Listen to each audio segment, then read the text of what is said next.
जय हिंद, वंदे मातरम। दोस्तों, मैं आशुतोष आपके अपने YouTube channel JMD exam crack पे आप सभी का बहुत बहुत स्वागत करता हूं।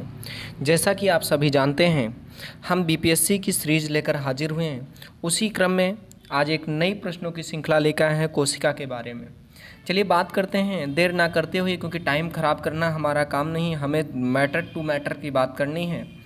उसी क्रम को हम स्टार्ट करते हैं और समझने का प्रयास करते हैं। कह रहे हैं कोशिका को एक निश्चित रूप प्रदान करती है। क्या कोशिका झिल्ली, क्या कोशिका भित्ति, क्या गालझिकाय, या कोशिका या केंद्रक? क्या करता है आप सभी बताइए, क्या करता है? तो करता है कौन सा निश्चित रूप प्रदान करता है, वो क्या करता है? क्या करता है? कोशिका भित्ति।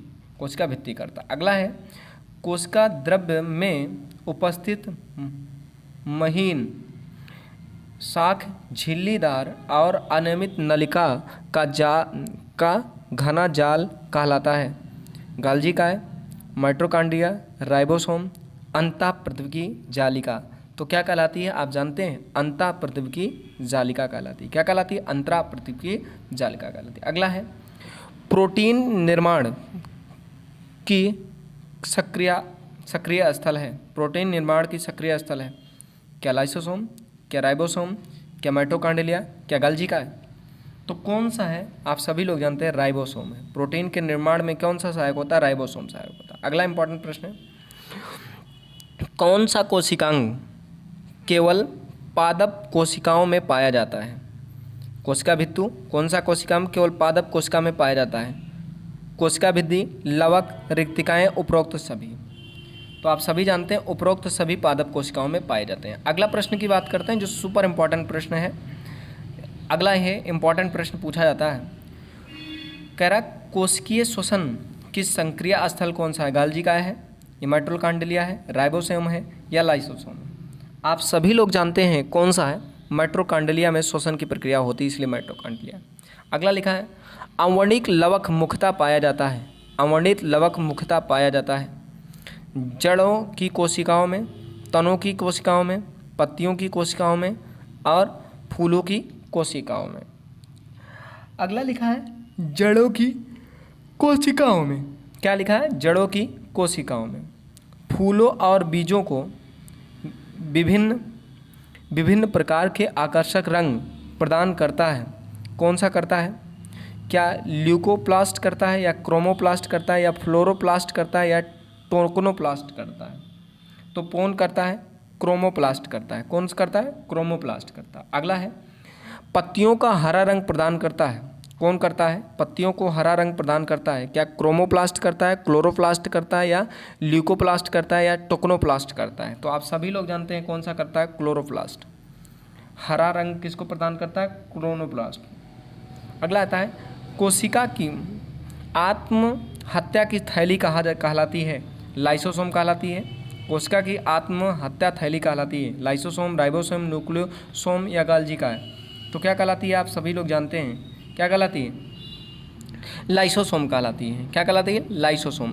देर ना करते हुए अगले प्रश्न की बात करते हैं, क्योंकि हमें श्रृंखलाओं को आगे बढ़ाना और BPSC में पूछे गए प्रश्नों की बात करनी है।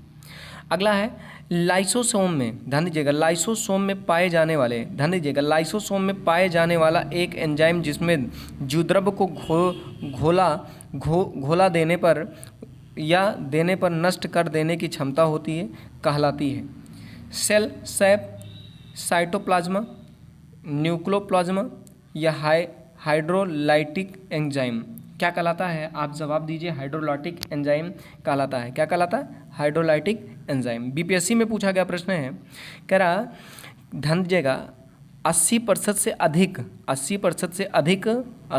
से अधिक सेल में पाए जाने वाला पदार्थ क्या है? प्रोटीन है, चर्बी है, और खनिज है, या वह जल है? तो आप जानते हैं क्या पाया जाता है? जल। 80% तक जल पाया जाता है। कोशिका में क्या पाया जाता है? 80% तक जल पाया जाता है। अगला प्रश्न है RRB में पूछा गया, निम्नलिखित में से किसने वह मूल अवधारणा प्रस्तुत की? किसने वह मूल अवधारणा प्रस्तुत की? ध्यान दीजिएगा, किसने वह मूल अवधारणा प्रस्तुत की कि कोशिका के बने हुए हैं कोशिकाओं के बने हुए हैं। पाश्चर से, सुलाई से, रॉबर्ट हुक से, स्टीन से। किससे प्रस्तुत की? तो आप सभी लोग जानते हैं किससे प्रस्तुत की। तो आपको जवाब होना चाहिए 2 और 4 से, श्राइन और स्लॉट ने की। तो आपको क्वेश्चन कैसे लग रहे हैं कमेंट करके जवाब दीजिए, ताकि हमें भी वीडियो बनाने के लिए प्रोत्साहन। अगले क्वेश्चन के बाद चलते हैं और समझते हैं अगला क्वेश्चन, जो ये 21 नंबर क्वेश्चन है, बहुत बार आया है। कह रहा है किसी उपस्थित, ध्यान दीजिए, किसकी उपस्थिति के कारण पादप कोशिका और पशु कोशिकाओं में अंतर पाया जाता है? क्लोरोप्लास्ट, कोशिका भित्ति, कोशिका कला, केंद्रक। किसमें पाया जाता है? ध्यान दीजिएगा, किसके कारण पाया जाता है? तो आप सबको पता है कोशिका भित्ति में। किसके कारण? कोशिका भित्ति में। अगला है गाल्जी आय का मुख्य कार्य क्या है? श्वसन, कोशिका विभाजन की शुरू करना, पाचक रस को उत्पन्न करना, स्रावी करना। तो आप सभी जानते हैं इसका क्या है? स्रावी। क्या करना? स्रावी करना। अगला प्रश्न है, कह रहा निम्नलिखित में से कौन सा कोशिकांग डीएनए रखता है? क्या माइटोकॉन्ड्रिया, गाल्जी काय, लाइसोसोम, सेंट्रोऑल। तो कौन सा रखता है? आप सबको पता है क्या रखता है? सेंट्रोऑल। ये सेंट्रोऑल रखता है। अगला प्रश्न है, बहुत इंपॉर्टेंट प्रश्न है और आज का नंबर 1 प्रश्न है और बहुत लाजवाब प्रश्न है, आईएएस में पूछा गया प्रश्न है। कह रहा है निम्नलिखित कोशिकांग प्रोटीन संश्लेषण में मुख्य भूमिका निभाता है? लाइसोसोम या सेंट्रोसोम, एंड्रोप्लाज्मी या रेटिकुलम या राइबोसोम, गाल्जी उपकरण या माइटोकॉन्ड्रिया, लाइसोसोम या माइटोकॉन्ड्रिया। किसे कहते हैं जरा दीजिएगा, किस में कहते हैं जरा ये भी जवाब दीजिएगा। तो आगे बात करते हैं किसके बारे में, ध्यान दीजिएगा। अगले प्रश्न की बात करते हैं। कह रहा था कौन सा कोशिकांग, ध्यान दीजिएगा, प्रश्न है कौन सा कोशिकांग था, ये बताइए कौन सा कोशिकांग था जो प्रोटीन संश्लेषण में मुख्य भूमिका निभाता है। तो ऑब्वियसली आप लोग जवाब दीजिए प्रश्नों की श्रृंखला का, तो आप सभी लोग जानते हैं इसमें जवाब कौन सा होगा? एंटीप्लाज्मो एंड राइबोसोम। अगला क्वेश्चन है, आईएएस का पूछा गया है, प्रोगैंड सेल डेथ का कोशिकीय एवं आणविक नियंत्रण क्या कहलाता है? पेप्टोटिसिस, एजिंग या डिजेनरेशन, निस्क्रो। क्या कहलाता है? निस्क्रोसिस। क्या कहलाता है? जवाब दीजिए। एंजिंग। क्या कहलाता है? एंजिंग। अगला प्रश्न है, बहुत इंपॉर्टेंट प्रश्नों की सीरीज है, जरा देखिएगा। अगला प्रश्न है, बहुत इंपॉर्टेंट प्रश्नों की सीरीज है, यहीं से स्टार्ट होता है सुपर इंपॉर्टेंट प्रश्न। अगला क्या है, कौन सा अंग प्रायः जंतु कोशिकाओं में उपस्थित नहीं होता? लवक, माइटोकॉन्ड्रिया, गाल्जी काय, अंतःप्रतिवी की जालिका। तो लवक उपस्थित नहीं होता जंतु कोशिका में। अगला आता है, लाइसोसोम का कार्य क्या है? प्रोटीन संश्लेषण, अंतःकोशिकीय पाचन, लिखा है प्रोसेसिंग, पैकेजिंग में या वसा संश्लेषण में। तो कौन सा है? अंतःकोशिकीय पाचन में। ठीक है, अंतःकोशिकीय पाचन में। अगला क्या है, कोशिका भित्ति होती है पारगम्य, अर्धपारगम्य, चयनात्मक पारगम्य या अपारगम्य होती है? कोष में होती है पारगम्य होती है। कौन सी होती है? पारगम्य होती है। अगला इंपॉर्टेंट है, माइटोकॉन्ड्रिया का भीतरी वलय कहलाता है? क्रिस्टी, ऑक्सोसोम, मैट्रिक्स या माइक्रोसोम। क्या कहलाता है? आप सभी लोग जानते हैं, क्रिस्टी कहलाता है। क्या कहलाता है? क्रिस्टी कहलाता है। अगला इंपॉर्टेंट प्रश्न है 30 नंबर प्रश्न, जो सुपर इंपॉर्टेंट प्रश्न है, प्रश्नों की सीरीज यहीं से स्टार्ट हो रही है। नंबर 1 प्रश्न है यूपीएस। कह रहा है माइटोकॉन्ड्रिया में अनुपस्थित होता है? ईस्ट, कवक, जीवाणु, हरे शैवाल। माइटोकॉन्ड्रिया में क्या अनुपस्थित रहता है? तो आप सभी जानते हैं क्या अनुपस्थित रहता है? तो जीवाणु अनुपस्थित रहता है। क्या उपस्थित रहता है? जीवाणु। अगला आता है क्वेश्चन, जीवद्रव्य शब्द का सर्वप्रथम प्रयोग किसने किया था? जीवद्रव्य शब्द का सर्वप्रथम प्रयोग किसने किया था? डार्विन ने, पुरकिंजे ने, जॉन रे ने या हैजकिन ने? किसने किया था? आपको पता है किसने किया था? तो पुरकिंजे ने किया था। जीवद्रव्य का सर्वप्रथम प्रयोग करने वाला पुरकिंजे था। अगला है, जीवद्रव्य जीवन का भौतिक आधार है, यह कथन किसका है? हेनरी का, लेमार का, हक्सले था, ट्रेवेरेंस। तो हैक्ले से कितना था? हैक्ले से था। अगला आता है, डीएनए के द्विहेलिक्स प्रारूप को पहली बार किसने प्रतिपादित किया था? क्या वाटसन क्रिक ने, फिशर एवं हार्डलिंग ने, या मार्क एम ट्रॉबिन ने, या ड्यूम डी होंग ने? किसने किया था? तो आप सबको पता है किसने किया था, वाटसन और क्रिक ने। किसने किया था? वाटसन और क्रिक ने।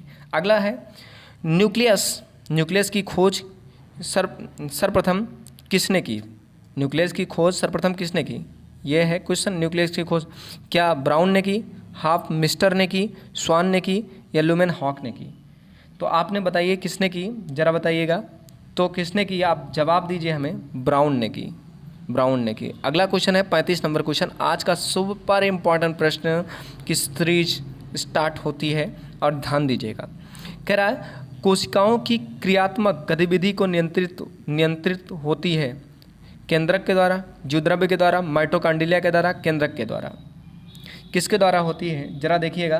तो केंद्रक के द्वारा होती है, केंद्रक के द्वारा होती है। अगला है गुणसूत्र शब्द प्रदान किया है, किसने प्रदान किया? गुणसूत्र शब्द किसने प्रदान किया?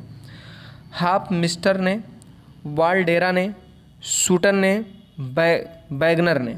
तो किसने गुणसूत्र शब्द प्रदान किया? तो गुणसूत्र शब्द प्रदान करने वाला व्यक्ति था वाल्डेयर ने। क्या था? वाल्डेयर था।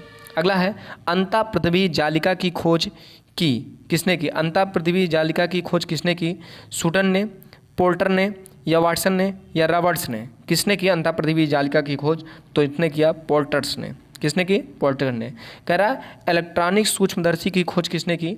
नील एवं रस्के ने, स्लाइन और स्वाइडन ने, वाटसन और क्रिक ने, फ्लेमिंग और ब्राउन ने। तो किसने खोज की? आप सबको पता है, नॉल और रिस्क ने। अगला इंपॉर्टेंट प्रश्न है आज का 39 नंबर क्वेश्चन, बहुत इंपॉर्टेंट प्रश्न है। कह रहा है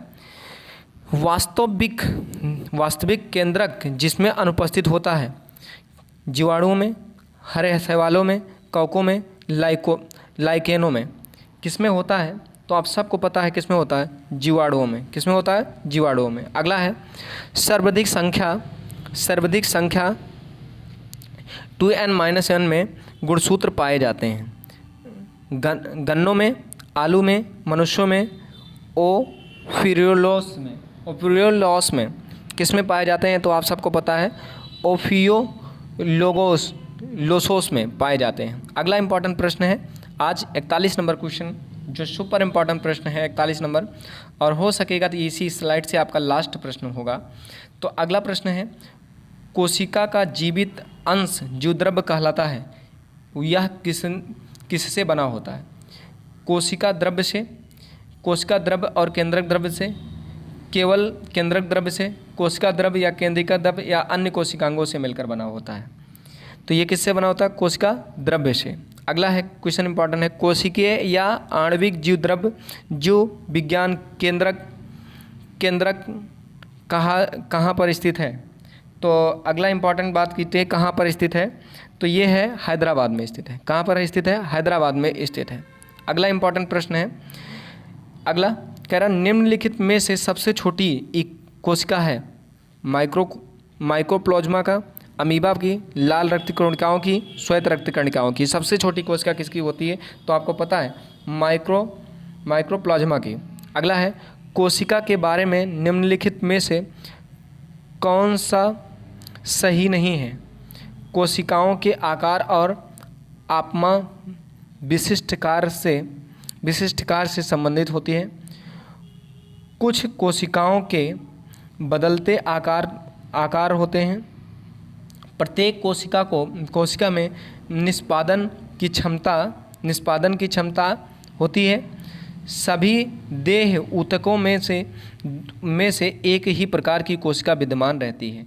तो आप बताइए किसमें होती है? सभी देह में एक ही प्रकार की कोशिका विद्यमान रहती है। आपको मेरी ये सीरीज कैसी लग रही है कमेंट करके ज़रूर बताइएगा, क्योंकि हमें तभी बीपीएससी के लिए ऐसे ही वीडियो बनाते रहेंगे। और आपको ये वीडियो मेरा कैसे लगा कमेंट करके ज़रूर बताइएगा। मिलते हैं नेक्स्ट वीडियो में, तब तक के लिए जय हिंद, वंदे मातरम। दोस्तों अपना बहुत बहुत ख्याल रखिएगा और ऐसे ही प्यार मोहब्बत इस चैनल के साथ बनाए रखिएगा। जय हिंद, वंदे मातरम दोस्तों।